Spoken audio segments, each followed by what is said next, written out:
upande wa miradi ambayo inatakiwa kutekelezeka ndani ya muda, ikiwemo ile pale loji yetu, na nimeona pale mmepeleka mafundi wanaendelea na shughuli ile. Tunatamani loji yetu ikamilike ndani ya muda, lakini vile vile kuna lile jengo, nyumba ya mtumishi wa kilimo kule Kamsamba, ni vizuri na kwenyewe kufanyike ufuatiliaji wa karibu kadri tulivyoelekezana. Lakini kuna mradi wa maji kule Ivuna pale, ule mradi ambao unasimamiwa na wazungu wale, inaonekana gharama iko juu, wanalipia shilingi 100 wakati kiutaratibu bei ya shilingi 100 haitakiwi kulipwa kwa lita 20 ya maji. Si ndivyo mtu wa Ruwasa? Yale maji yatakuwa kulipwa shilingi ngapi? Ni shilingi 40, shilingi ngapi? Shilingi 40.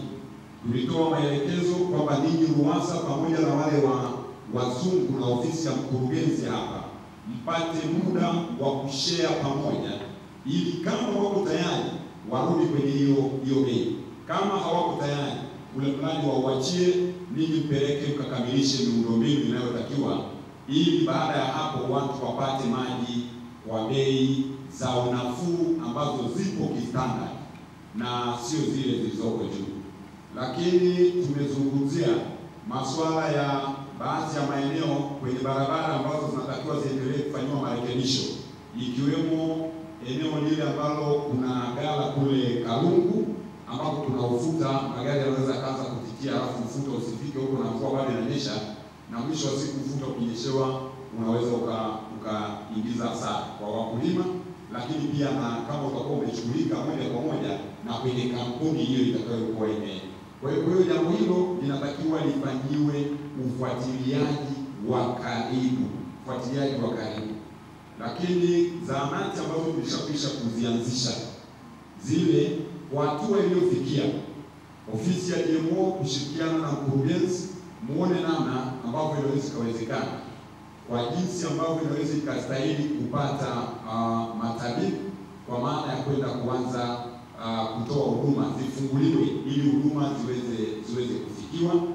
Maeneo ya ujenzi kule Kapele kwenye ile jengo la maabara kama ulivyokuwa unazungumza, ambapo tumepeleka pia fedha kwenye kituo kile cha afya. Ni vizuri tufanye ufuatiliaji wa karibu ili mambo yaweze kwenda sawa sawa.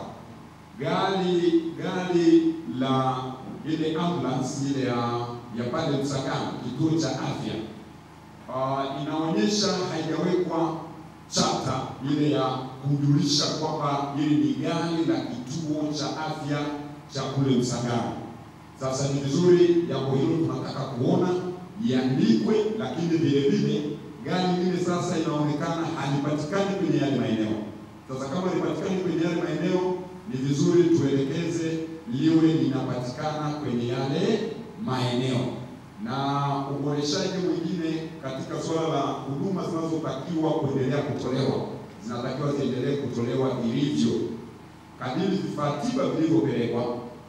Mheshimiwa diwani wa maeneo yale anatakiwa pia awe anaendelea kushirikishwa kujua, ili awe namba moja kuzungumza.